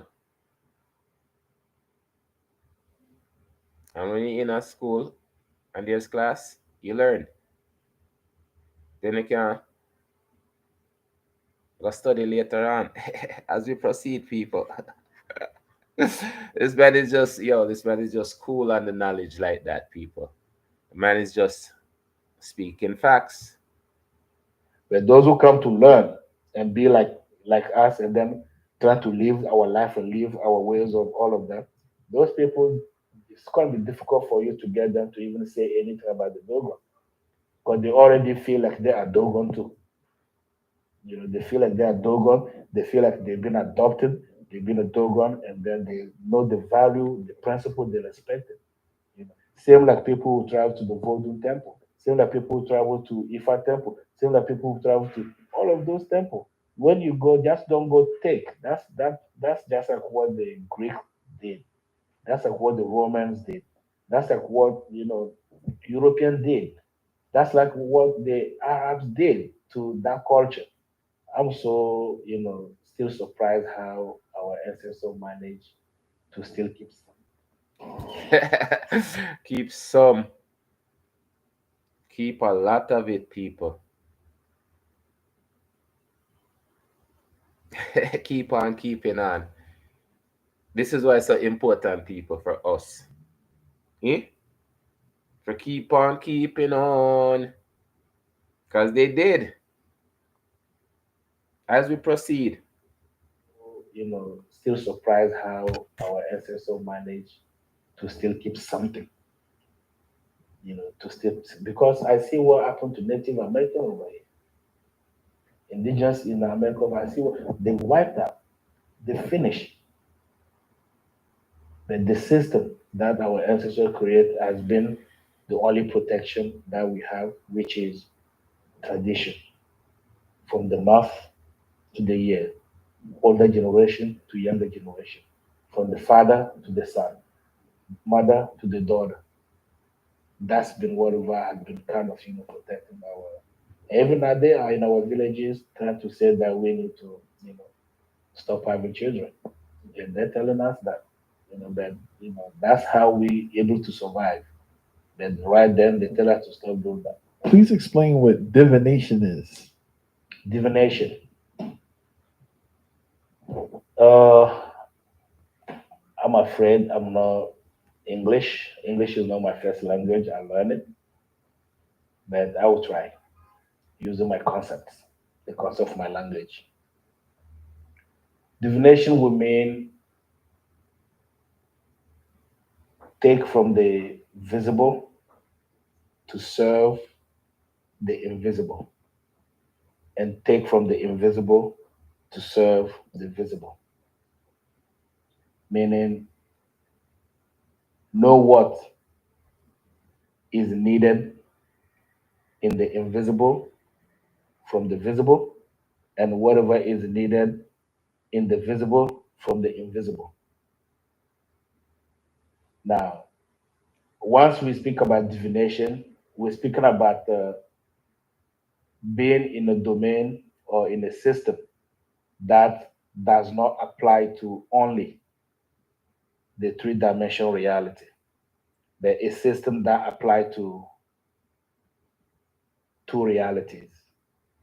Meaning, like you have to be in a dualistic position,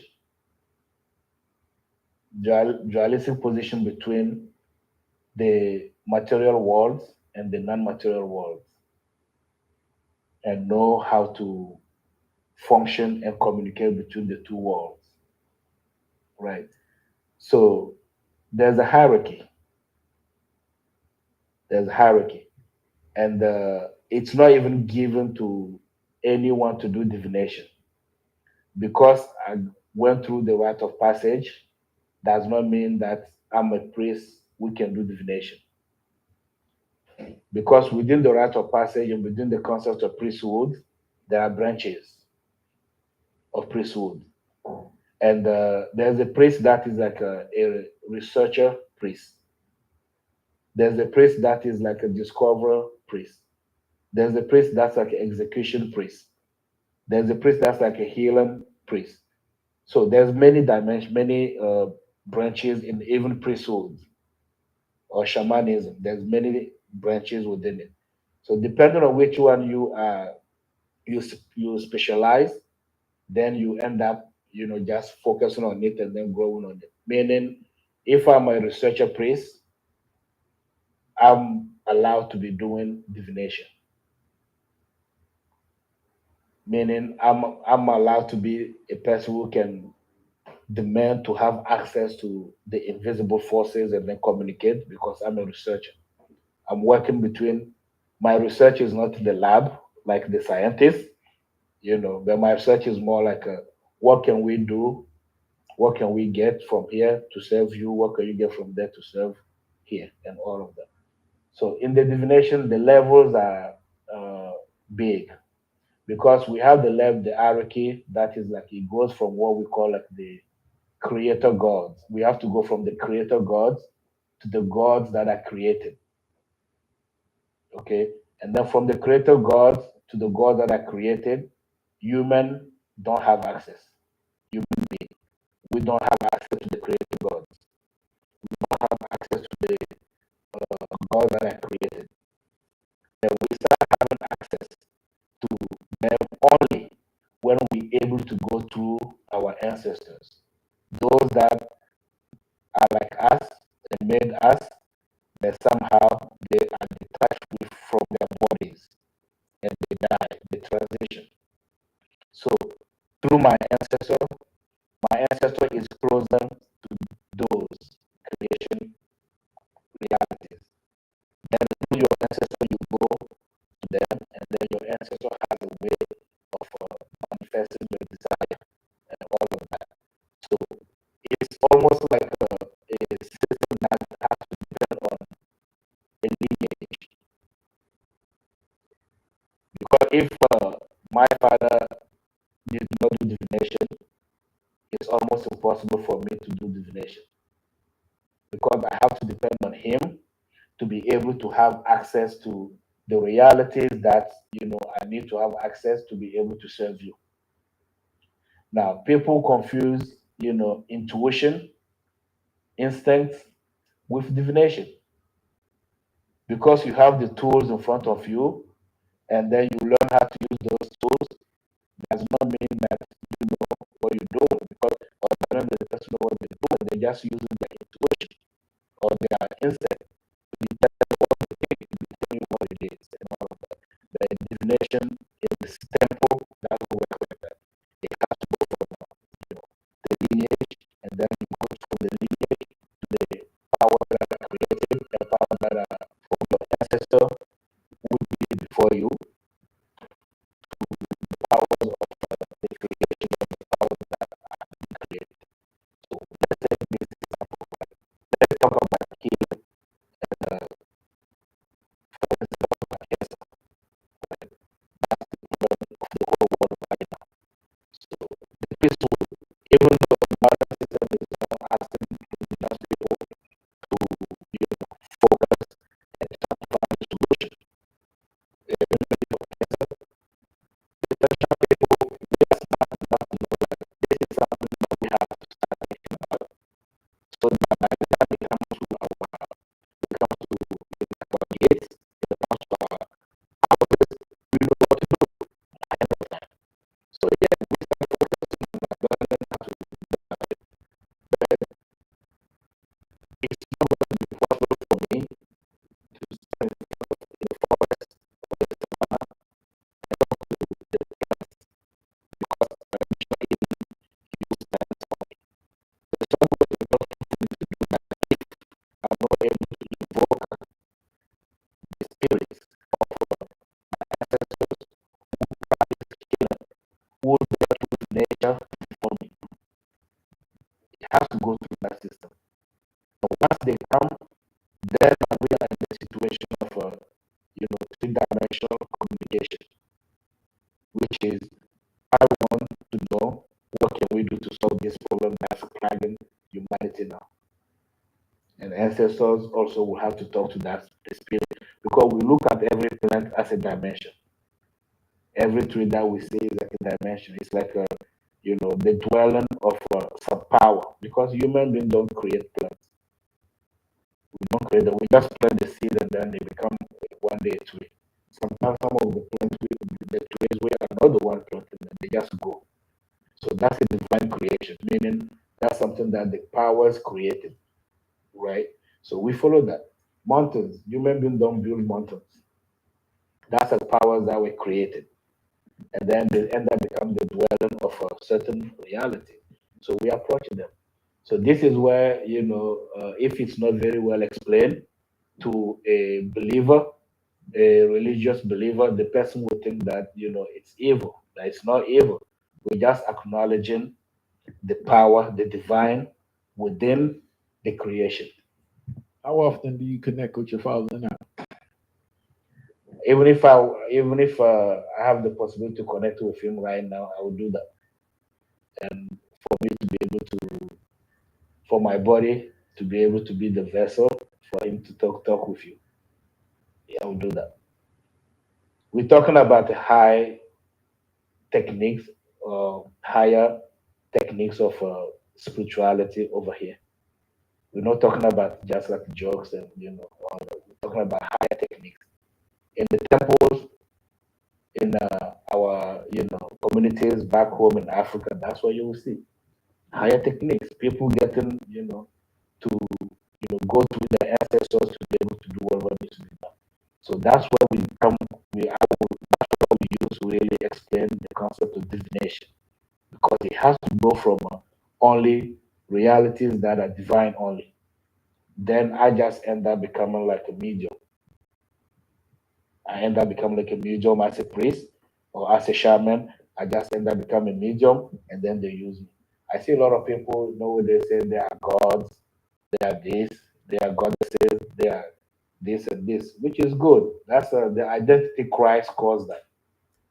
You know, when you like an identity Christ, you go through that. But somehow a God doesn't caca, a God doesn't sweat, a God doesn't pee, a God doesn't eat something that's dead. A God that it's like we have a lot. A God doesn't get sick. A God does not die. So this is why we kind of trying to redefine ourselves, because we like in the identity loss and all of that. We trying to redefine. But all it takes is reconnect with those people that are sitting dust in their mud cloth. Go see them. It's hard. It's difficult to live in those environment. But that's how knowledge comes to be. That's how you get knowledge. That's true, people. The ancient people them did always have it, you know. Me tell you, say old people when me I grew up from the things them where the elderly folks them know what to do. They push them all of them stuff there. But the thing about it is we become so modernized, those things are like foreign to we know, yes. Sorosy bush, soursop leaf, fever grass. Me still drink them things are still enough. But I just I say in a today society, those are frowned upon. As we proceed, people. How knowledge comes to be. That's how you get knowledge. And talking to you, I see the importance of ancestors because in our modern time, especially now, there's no respect for the elders and ancestors, and there's a disconnect. And you can see how that manifests itself in a spiritual problem, Yes. because everyone I speak to kind of on that vibe always speak about the importance of the ancestors, but I can say there's no connection or respect for ancestors with this generation. I'm very honored. I'm humble for like that, because that's if there's anything that I want you and I to really contribute in our viewers day becoming, is just that concept of the ancestral spirit and honoring it. It's not something that, I mean, who gave you blood? Your father. Who gave you your body? Your father and your mother. Who gave you blood? Your father and your mother. There's nothing you can prove on yourself that you can claim to be like you are the one who made it for yourself. They created you. Once they're dead, the minimum we can do is to set a shrine for them, because somehow they got rid of the body that they were in.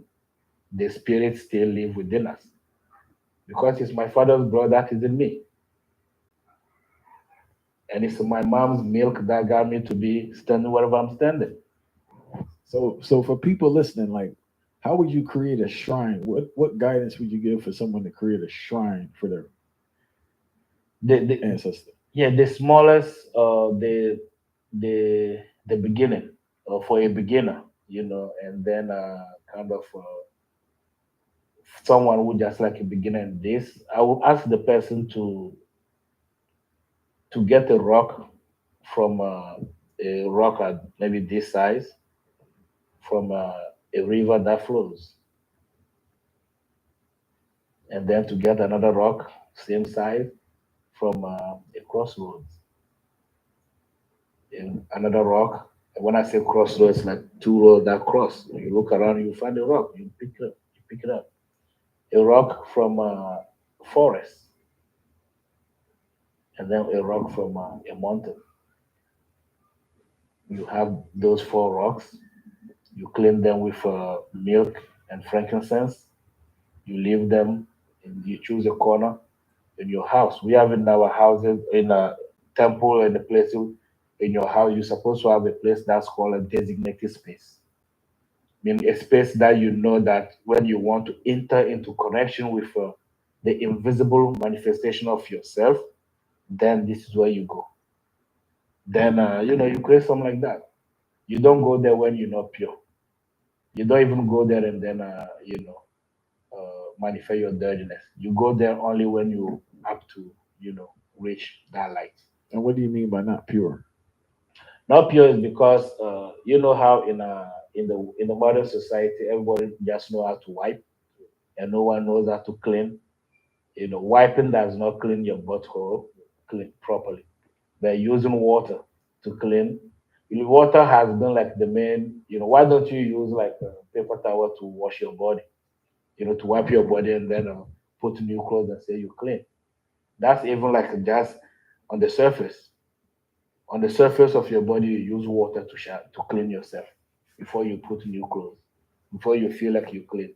But at the part of you that smell the most, you think that's wiping is enough to kind of say that you clean. No, you have to use water as well. If you use water externally, use water over there to clean too. And then we have a system of purification, ablution. We have a book. We have a book that we put everything, the practical book that we put everything there for people to kind of learn all of that. Because divine beings don't get close to dirtiness. They are divine. Divine beings. They are divine. Even Jesus. If I was Jesus, you come to me, pray me, and then your butt is have like some residues of caca that you just did in the morning, then you can. I'm not going to stand and listen to you. Even if I was Mahomet, I'm not going to stand and listen to. At least the Muslim adopted some of the ancient ways, like they adopted the purification. Muslims do the purification before they present themselves to even worship. Then that's even like because they adopted that from learning from the temples and all of that. And once you set up your rock, going back to the shrine, once you set it up, then your ancestors, those who already departed, family, friends, you keep their pictures there. And then every 10 days, we have a calendar that we follow. Our calendar is based on the star system, the Sirius star system. It's based on its orbit and movement and all of that. So depending on how the star system, this Sirius star move on its orbit, every 10 days, it opened the channels or it opened the gates for the ancestral spirits, our ancestors to kind of come and then check on us every 10 days. That's how parenthood is. Like, wherever I am, I want to be checking on my children every day, But because our ancestor died, does not mean that, or our parent died, does not mean that they detach from us. First of all, they live within us. They own this body, they own this blood.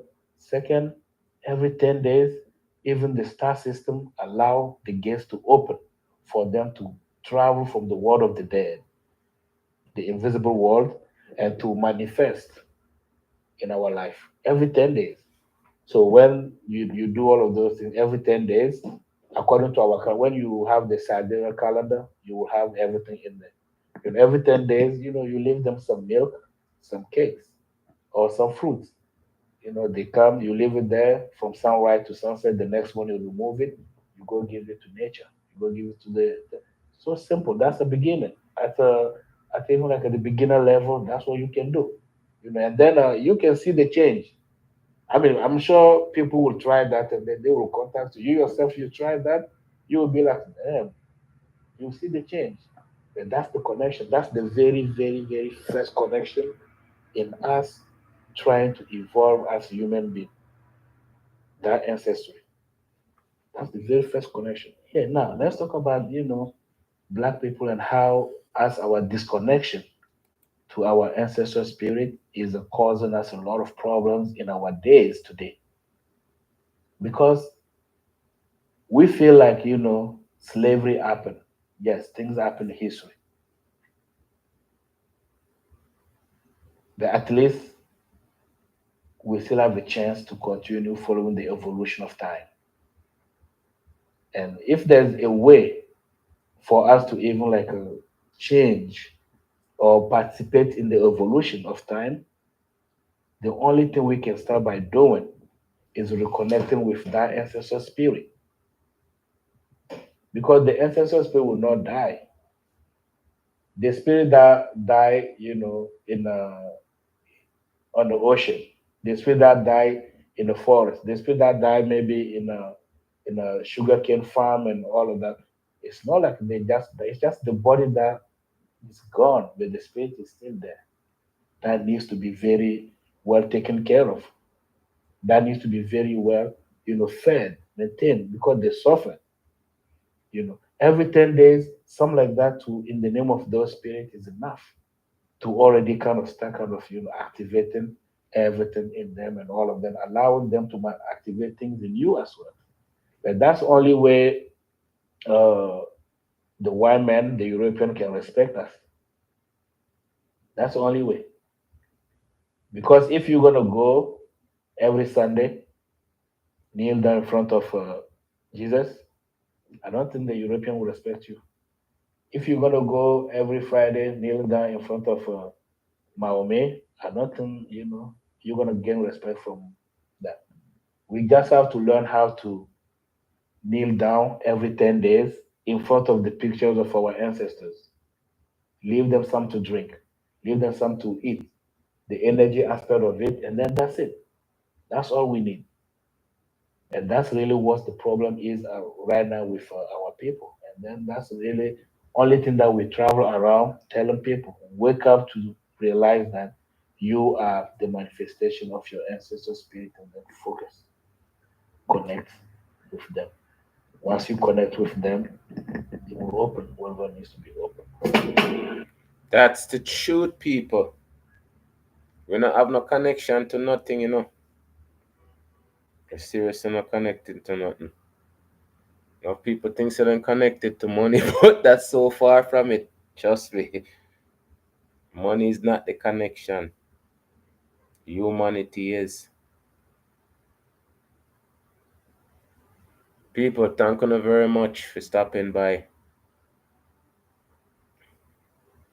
Just because school closing, I mean say class now go on. Manners, respect, enough. It's so important, people. It's so meaningful, people. As we proceed, people, I'm out.